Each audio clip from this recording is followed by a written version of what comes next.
Hello students, आज हम पढ़ेंगे एक नया टॉपिक। वो है ट्रांसपिरेशन। ट्रांसपिरेशन को हिंदी में बोलते हैं वाष्पोत्सर्जन। इसकी जो परिभाषा है उसको पहले डिस्कस कर लेते हैं। ट्रांसपिरेशन है loss of water from the living tissues of aerial part of the plant in the form of water vapour. पौधे के वायवीय भागों में जो जीवित ऊतक होते हैं उनके द्वारा पानी या जल की हानि जो कि जल वाष्प के रूप में होती है उसे वाष्पोत्सर्जन कहते हैं। समझ में आया? अब वाष्पोत्सर्जन एक ऐसी प्रक्रिया है जिसको रोका नहीं जा सकता। यह है अनअवॉइडेबल, है ना। तो ट्रांसपिरेशन को रोका नहीं जा सकता, और अगर इसको रोका जाता तो जल का वाष्प रूप में मतलब लॉस नहीं होता, और जो बादल बनते हैं और जो रेनी सीजन आता है फिर वो भी नहीं आता। तो ये एक ईश्वर का विधान, एक प्रकृति का चक्र है। तो पौधे जो हैं उसमें बहुत महत्वपूर्ण भूमिका निभाते हैं। तो बहुत इम्पॉर्टेंट टॉपिक है। और ये जो लिविंग टिश्यूज जिससे कि पानी का लॉस होता है वो मुख्य रूप से क्या होती हैं? पौधे की पत्तियां होती हैं। तो पत्तियों का दो इम्पॉर्टेंट रोल हो गया। एक हमने पिछले क्लासेस में पढ़ा, फोटोसिंथेसिस मतलब भोजन का निर्माण करना, और दूसरा हो गया ट्रांसपिरेशन या वाष्पोत्सर्जन। अब ये जो वाष्पोत्सर्जन है, इसको ऐसे एग्जाम्पल अगर मैं दूँ आपको, प्लांट्स में तरह तरह के पौधे होते हैं प्रकृति में। आप सब जानते हैं खजूर, जिसको डेट पाम कहते हैं। ये खजूर जो होता है ये ज़्यादातर जहाँ पर वाटर बॉडी होती है उसके किनारे किनारे लगे होते हैं। और खजूर का एक पेड़ एक दिन में 400 से लेकर 500 लीटर पर डे, है ना, मतलब एक दिन में 400 से 500 लीटर पानी को जल वाष्प में परिवर्तित करता है। कितना बड़ा काम है देखिए, 400 से 500 लीटर वाटर पर डे, है ना, इसके द्वारा उसमें एनवायरनमेंट में जाता है। अब अगर अपन मीज़ोफाइट की बात करें, एप्पल ट्री जो एक मीडियम साइज का पेड़ होता है, सबने देखा है, कश्मीर में लगते हैं एप्पल। तो ये 10 से 20 लीटर पर डे जल को जल वाष्प में परिवर्तित करके वातावरण में उड़ा देता है, छोड़ देता है ना। अब अगर अपन क्रॉप जो खेती होती है ना, हम तो कृषि प्रधान देश के हैं, तो खेत में जो अगर अभी इस समय मक्का बो रहे हैं, मक्का लगी हुई है, तो मेज़, जिया मेज़ जिसको बोलते हैं, वो उस प्लांट की बात करें तो ये केवल 3 से 4 लीटर पर डे, है ना, जल का जल वाष्प के रूप में लॉस करता है। उसके बाद कैक्टस जो है तो होते हैं, जो कि कांटे वाले जो पौधे होते हैं, सक्यूलेंट जिनको बोलते हैं, गूदेदार, और मरुद्भिद जो होते हैं, वो जहाँ पर जल की कमी होती है उनसे केवल 0.02 लीटर ही जल वाष्प के रूप में निकलता है। तो ये अलग अलग पौधे में ट्रांसपिरेशन की जो दर होती है वो अलग अलग होती है। तो laws is different in different plants. आया समझ में? अब हम देखते हैं ट्रांसपिरेशन के प्रकार कितने हैं। पौधे में कितने प्रकार से जल वाष्प बाहर आती है। तो पहला जो इसका प्रकार है वो है क्यूटिकल के द्वारा, जिसको बोलते हैं क्यूटिकुलर ट्रांसपिरेशन। क्यूटिकुलर ट्रांसपिरेशन, जैसा कि हम जानते हैं, क्यूटिकल होती है एपिडर्मिस के ऊपर की कवरिंग। जितने भी पौधे होते हैं ना उसमें एपिडर्मिस क्या है? वो है रक्षात्मक आवरण।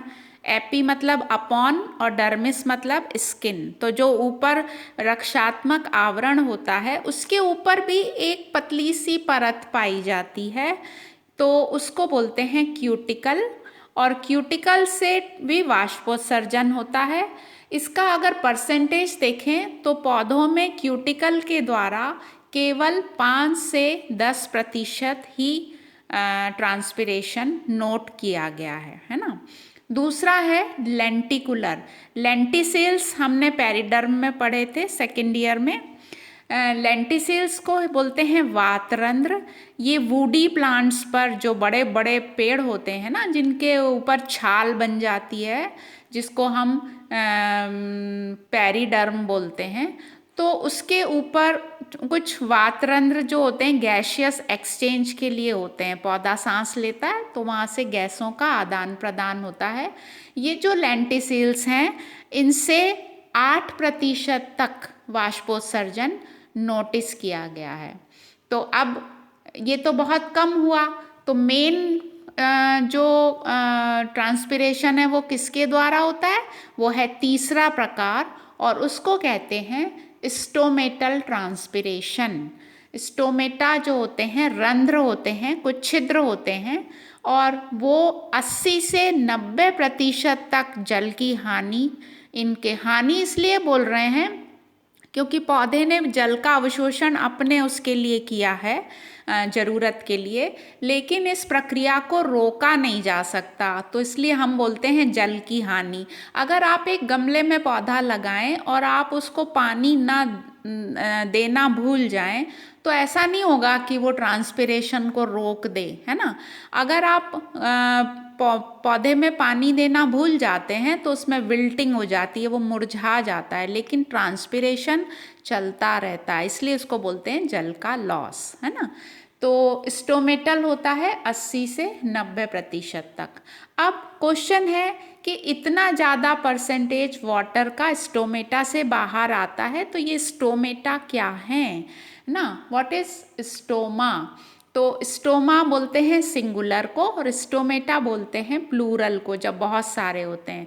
तो अगर आप किसी पत्ती की एपिडर्मिस को पील करें, उसको माइक्रोस्कोप में रखें, तो आपको एपिडर्मिस की जो कोशिकाएं हैं उनके बीच बीच में कुछ किडनी या बीन शेप्ड डार्क कलर के आपको रचनाएं दिखेंगी, और वो होते हैं स्टोमेटा। और उसके चारों तरफ जो कोशिकाएं होती हैं उनको बोलते हैं सब्सिडियरी सेल्स। अब एक स्टोमेटा को अगर हम एनलार्ज करें तो देखिए हमें उसमें क्या क्या दिखता है। स्टोमेटा को बनाते समय कभी कभी क्वेश्चन आता है, draw a label diagram of stoma, है ना। तो आपको बनाते समय क्या ध्यान रखना है, उसको दिखाने के लिए मैंने यहाँ पर एक एनलार्ज्ड स्टोमेटा का डायग्राम बनाया है। इसमें आप देखिए ध्यान से, जो इनर वॉल है उसको थिक बनाना है, जो जहाँ पर पोर है, जो छिद्र है, उसके पास वाली जो वॉल होती है वो होती है मोटी, थिक होती है। क्यों होती है थिक? क्योंकि उसमें सेलुलोज होता है, सेलुलोज का डिपोजिशन हो जाता है, और ये इनर वॉल नॉन इलास्टिक होती है, मतलब ये लचीलापन इसमें नहीं होता है ना। जबकि बाहर की जो मेम्ब्रेन है वो होती है पतली। तो जो गार्ड सेल्स हैं स्टोमेटा में क्या होता है, एक तो सेंटर में पोर है और पोर के दोनों तरफ गार्ड सेल्स हैं। तो गार्ड सेल्स की बात कर रहे हैं हम। गार्ड सेल्स की इनर मेम्ब्रेन थिक होती है, थिक वॉल है, जबकि आउटर जो होती है वो थिन होती है। थिन इसलिए होती है क्योंकि वो परमिएबल है, पारगम्य है, और वो लचीलापन है, उसमें इलास्टिसिटी होती है। अगर इलास्टिसिटी नहीं होगी तो गार्ड सेल्स स्ट्रेच नहीं होंगी, और स्ट्रेच नहीं होंगी तो पोर जो है, वो छिद्र जो है वो खुलेगा नहीं, तो गैसेस का आदान प्रदान रुक जाएगा। जैसे हमारे मोजे में इलास्टिक होती है तो हम पहन लेते हैं और वो खिसकता नहीं है ना, इलास्टिक से वो टिका रहता है पैर में। ऐसे ही थिक वॉल क्या करती है, स्टोमेटा को समय पर ही खोलेगी और बाकी वो वापस बंद हो जाता। अगर ऑलवेज खुला रह जाए तो, अगर मोजे की इलास्टिक ढीली हो जाए तो नीचे खिसक जाएगा। अगर ऑलवेज खुला रह जाए, अगर उसमें इलास्टिसिटी हो, तो फिर क्या होगा, वाटर का लॉस लगातार होता रहेगा तो फिर तो पौधे के लाइफ खतरे में बढ़ जाएगी। इसलिए ऐसा नेचर ने बनाया है, हर गार्ड सेल्स में एक न्यूक्लियस होता है, मतलब ये यूनिन्यूक्लिएट होती हैं, साइटोप्लाज्म भरा होता है और उसमें बहुत सारे क्लोरोप्लास्ट पाए जाते हैं। तो मतलब गार्ड सेल्स क्या करती हैं, क्लोरोप्लास्ट की प्रेजेंस के कारण फोटोसिंथेसिस कर लेती हैं और अपना भोजन स्वयं बनाती हैं। तो स्टोमेटा जो है वो मेनली रिस्पॉन्सिबल हैं ट्रांसपिरेशन के लिए। माइन्यूट पोर होते हैं, छिद्र होते हैं, सराउंडेड रहते हैं दो गार्ड सेल से और उसके चारों तरफ सब्सिडियरी सेल से। सब्सिडियरी सेल्स जो हैं वो हेल्प करती हैं, सहायता करती हैं गार्ड सेल्स के मूवमेंट को, जिससे स्टोमेटा खुलते हैं और बंद होते हैं। स्टोमेटा कैसे खुलते हैं और कब बंद होते हैं इसको हम बाद में अगले लेक्चर में समझेंगे। अभी हम आते हैं स्टोमेटा के और डीप में जाएं। कभी कभी ऐसा क्वेश्चन भी आता है, right a short note on stomata, तब आपको इसको डिटेल में समझाना पड़ेगा। तो ये जो स्टोमेटा हैं ये कितने प्रकार के होते हैं, तो कैटेगरीज बनाई हैं स्टोमेटा की। और ये पहली जो कैटेगरी है उसमें हम देखेंगे on the basis of position and distribution, स्थिति और वितरण के आधार पर स्टोमेटा को 5 प्रकारों में बांटा गया है। पहला है एप्पल या मलबेरी टाइप। एप्पल तो आप सब जानते हैं, मलबेरी शहतूत को कहते हैं। इस प्रकार के जो इन पौधों के जो स्टोमेटा हैं वो केवल पत्ती की वेंट्रल या अंडर सरफेस में ही पाए जाते हैं, ऊपरी सरफेस में स्टोमेटा एब्सेंट होते हैं। तो ये हो गया पहला प्रकार। दूसरा है पोटैटो टाइप। आलू में more on lower less in upper, है ना। तो स्टोमेटा ऊपरी सतह डॉर्सल सरफेस पर भी होते तो हैं लेकिन उनकी संख्या कम होती है। तीसरा है ओट टाइप। ओट एक क्रॉप है ना, अनाज होता है और ये इसमें पत्ती की दोनों सतह पर डॉर्सल हो या वेंट्रल हो स्टोमेटा का नंबर इक्वल होता है, बराबर होता है। चौथा है वाइल्ड लिली टाइप।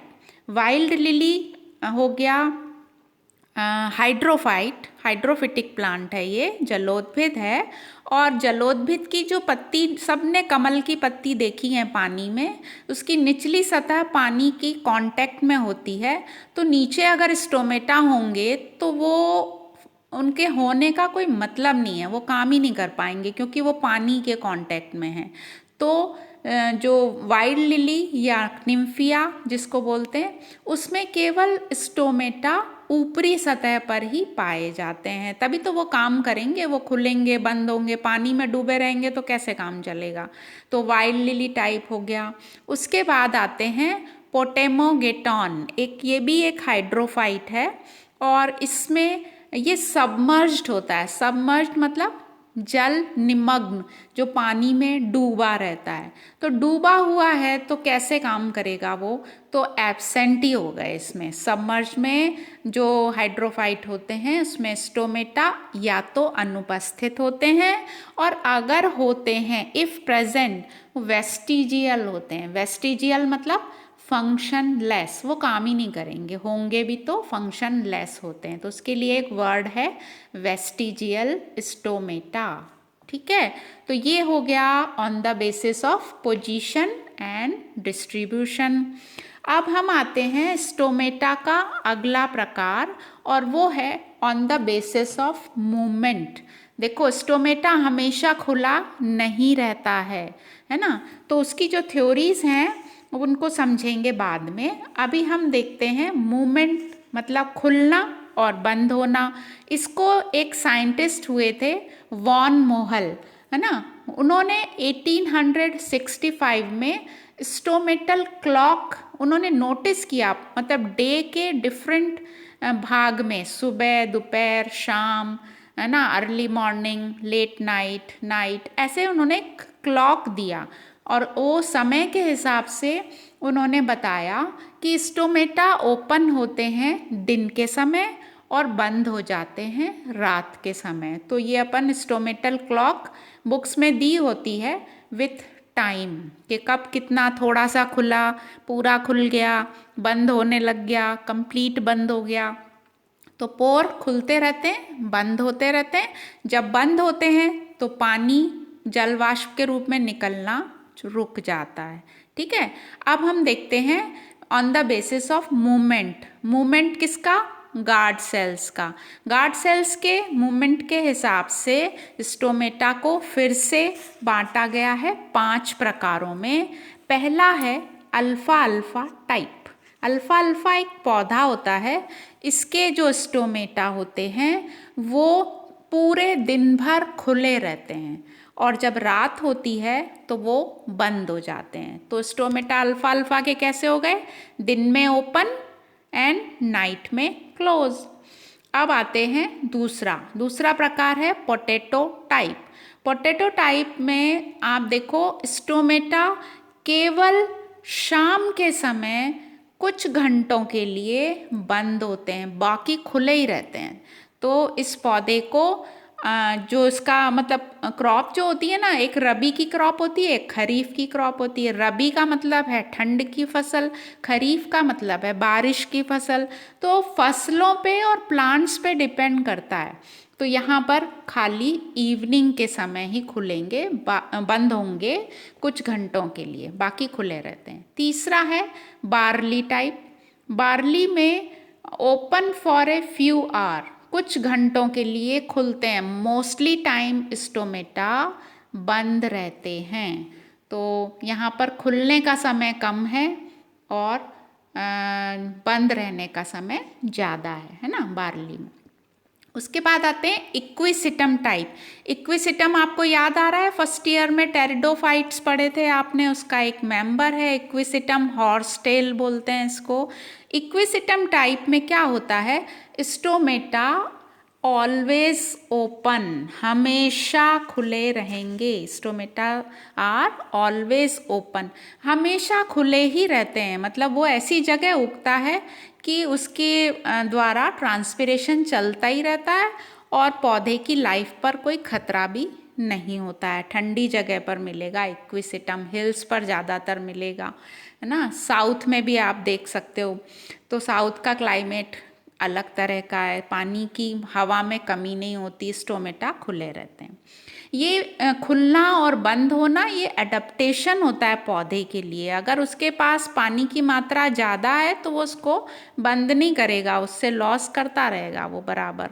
ठीक है, अब आते हैं हम लास्ट जो तरीका है, प्रकार है मूवमेंट के आधार पर, वो है सक्यूलेंट। सक्यूलेंट वो पौधे होते हैं जो मांसल होते हैं, जैसे कि मैंने बताया ओपनशिया हो गया या कैक्टस प्रजाति के पौधे हो गए, लिलिएसी के मेंबर हो गए। इनके जो गूदेदार जो पौधे होते हैं, इनके स्टोमेटा केवल रात में खुलते हैं और दिन भर बंद रहते हैं। उल्टा हो गया देखिए, फर्स्ट में क्या था? दिन में खुले थे, रात में बंद, और लास्ट में आते आते सक्यूलेंट में क्या हुआ? Open in night and close in day time. ऐसा इसलिए होता है क्योंकि सक्यूलेंट कहाँ उग रहे हैं? मरुद्भिद परिस्थिति में, तो ज़ेरिक कंडीशन में उग रहे हैं, वहाँ पे पानी पहले ही नहीं है। और अगर स्टोमेटा खोल देगा प्लांट तो पानी जो उसने सेव किया है, जो स्टोर किया है, वो भी उड़ जाएगा। तो फिर तो जीवन ही खतरे में हो जाएगा। तो इसको एडप्टेशन, अनुकूलन बोलते हैं इसको। और ऐसे स्टोमेटा जो केवल रात में खुलते हैं उनको एक टर्म दिया है, स्कोटो एक्टिव टाइप। इसको अंडरलाइन करेंगे और इस पर 1 नंबर का क्वेश्चन आता ही है। तो स्कोटो एक्टिव स्टोमेटा क्या होते हैं? वाइवा में भी पूछा जा सकता है, प्रैक्टिकल में। तो ये आपको आज हमने थोड़ा सा इंट्रोडक्शन और स्टोमेटा, क्योंकि 80 to 90% करते हैं वाटर लॉस, तो इनके बारे में तो पूरा हमको जानना ही है। हमें पढ़ना है मैकेनिज्म ऑफ ट्रांसपिरेशन और हमें पढ़ना है थ्योरीज जो बताती हैं opening and closing of stomata. तो बहुत सारी थ्योरीज हैं, आप इसका बेस आज अच्छे से इसको रिवाइज करेंगे, बुक में एक रीडिंग लगाएंगे, और कुछ भी समझ में नहीं आता तो पूछिए। प्रैक्टिकल का वर्क जो जो टॉपिक होते जा रहे हैं हम आपको पीडीएफ के द्वारा भेज रहे हैं, आप अपडेट रहिए। आपने को पता नहीं है कब सिचुएशन नॉर्मल हो जाए और कब कॉलेज खुल जाए, तो आपका ये जो टाइम है ये वेस्ट नहीं होना चाहिए। ठीक है, ओके, थैंक यू।